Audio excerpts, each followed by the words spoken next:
अस्सलाम वालेकुम दोस्तों। पाकिस्तान में बड़ी हलचल मची हुई है।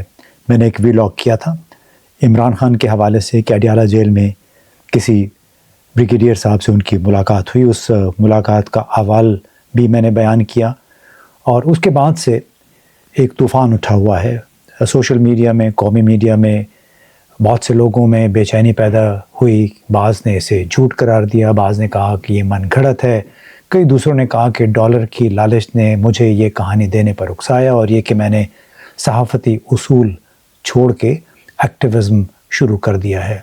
लेकिन ज़्यादातर नाक़दीन, जिनमें से बहुत सारे हुक्मरान अशराफिया के लिए मुआवज़े के बदले प्रोपेगेंडा करने वाले हैं, बिल्कुल जिसको पेड ट्रोल भी कहते हैं, और जो कि पब्लिक रिलेशंस का भी काम करते हैं, उन्होंने एक हकीकत नज़रअंदाज की। इस वीलॉग में 2 दिन पहले हमने किया, उसमें मैंने वाज़ेह तौर पे कहा कि ये मालूमात एक ट्वीट पर मबनी हैं। मैंने उस शख्स का नाम नहीं लिया उस वक्त, लेकिन मुझे अब ये नाम बताने पे एक लिहाज से मजबूर किया गया है। आप स्क्रीन पर देख सकते हैं। ये जो ट्वीट आए थे 28 जुलाई को, उनका नाम था ज़ीशान खान और उनका ट्विटर हैंडल है फ्रेम द ग्लोब। इसमें मैं दोबारा मुख्तसरन बयान कर देता हूँ कि उस ट्वीट में ज़ीशान खान ने लिखा कि आज इमरान खान ने आसिम मुनीर समेत GHQ के जर्नलों के मफादात की नुमाइंदगी करने वाले एक ब्रिगेडियर के साथ लंच पर गुफ्तगू की। इमरान खान को अपने मैंडेट और हुकूमत की बहाली और तमाम बोगस केसेस की बंदिश के बदले एक काम करने को कहा, यानी 9 मई की ज़िम्मेदारी कबूल कर लें और अवामी तौर पर माफ़ी मांगे। इमरान खान ने मंदरजा झैल जो नुकात हैं, अब ये उस ट्वीट में बाकायदा लिखा गया था। उन्होंने जवाब क्या दिया कि इमरान खान ने एक कुरान मजीद की एक सूरत की तलावत की और ब्रिगेडियर से कहा कि वो कुरान की कसम खाएं कि इमरान खान ने 9 मई को मंसूबा बनाया और इस पर अमल किया। ब्रिगेडियर साहब ने इनकार किया, क्योंकि बज़ाहिर वो बड़े मजहबी शख्स हैं, तो शायद उन्हें एहसास हुआ कि ये गलत काम होगा। फिर इमरान खान ने वजाहत करते हुए कहा कि बुनियादी तौर पर मैं ऐसी कोई चीज़ को कबूल नहीं कर सकता जो मैंने नहीं की, जिसका हुक्म मैंने नहीं दिया। फिर खान ने यह भी कहा कि एजेंसियां उनसे एक बात कहकर दूसरा दोहरा खेल खेल रही हैं और ज़मीन पर उसके हालात बिल्कुल बरक्स हैं, जैसे कि PTI के अरकान कारकुनों और सोशल मीडिया कारकुनों को अगवा किया जा रहा है और जनरल आसिम मुनीर के कहने पर इस तरह की कार्रवाइयाँ करने पर इसने एक दोबारा ISI के अफराद यानी नदीम अंजुम और फैसल नसीर का नाम लिया, यानी ये इमरान खान ने और ट्वीट में लिखा हुआ है। और साथ में इमरान खान ने यह भी कहा कि वो हर उस शख्स को माफ़ करने के लिए तैयार हैं जिसने उन पर जुल्म किया, लेकिन आवाम से ऐसा करने को नहीं कहेंगे। यानी वो अपने पैगाम पर साबित करते रहे कि एहतसाब के बगैर आगे बढ़ने का कोई रास्ता नहीं। और इस पर ब्रिगेडियर साहब ने कहा कि आपको हमें ज़रा हेल्प करनी चाहिए, हम मुश्किल हालात में हैं।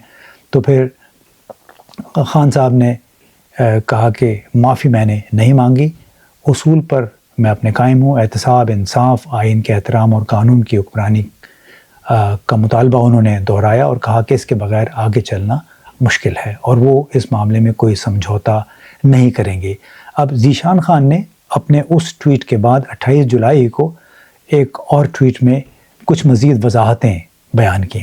उन्होंने वक्त भी बताया कि शाम 5 से 6 बजे के दरमियान ये मुलाकात हुई ब्रिगेडियर की और इमरान खान की। उसमें खाना भी हुआ, कुछ चाय भी सर्व की गई और अडियाला जेल सुपरिटेंडेंट को भी इस मुलाकात का इल्म है जब से ये उनके दफ्तर में हुई थी। ब्रिगेडियर ने इमरान खान को ये बताया कि अगर उन्होंने ये मुआहदा कबूल कर लिया तो वो अगले ही दिन शहबाज शरीफ और इसहाक डार को अपने पास बुला लेंगे ताकि मामलात को आगे बढ़ाया जा सके।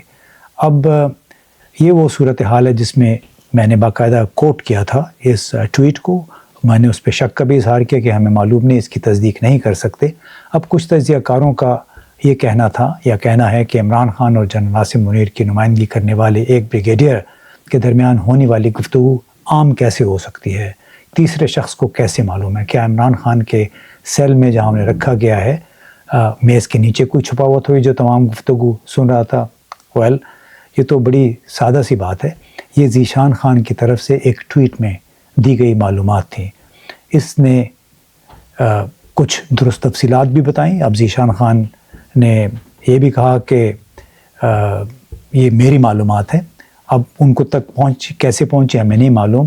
زیادہ تر جو ناقدین ہیں جو میرے ویلاگ سے انہیں پرابلم تھا وہ ناخوش شاید اس لیے بھی کہ یا تو وہ ٹویٹ ان سے مس ہو گیا وہ دیکھ نہیں سکے, یا پھر وہ اڈیالہ جیل سے لیک ہونے والی معلومات کو چھپانے کی کوشش کر رہے ہیں, اسی لیے اس کو جھوٹی اور جعلی معلومات کے بیانی کے طور پہ پیش کر رہے ہیں. یعنی خبر چونکہ باہر آ گئی لہٰذا اب ان کو رستہ نظر نہیں آ رہا کہ اس کو کیا کیا جائے, لہٰذا انہوں نے ٹھک سے یہ کہہ دیا کہ اس قسم کی ملاقات کوئی نہیں ہوئی. حالانکہ آپ کو معلوم ہے عمران خان بار بار کہہ چکے ہیں کہ ایک کرنل سرویلنس کیمروں کے ذریعے ان کے سیل کی نگرانی کرتا ہے 24 گھنٹے. اس صورت میں خان اور بریگیڈیئر کے درمیان ہونے والی گفتگو کا تیسرا شخص, یعنی اس گفتگو جس کو معلوم ہے وہ تیسرا شخص وہ کرنل صاحب ہیں, جو کہ ظاہر 2-3 لوگ ہوں گے جو کہ 24 گھنٹے ان کی نگرانی کرتے ہیں. پھر ایک اور سوال ہے کہ کیا جو ریکارڈنگ جیل میں ہوتی ہے, جو سرویلنس ہوتی ہے, وہ محض جیل تک محدود ہے یا پھر اسے براہ راست کسی دوسرے کنٹرول سینٹر میں بھیجا جا رہا ہے. یعنی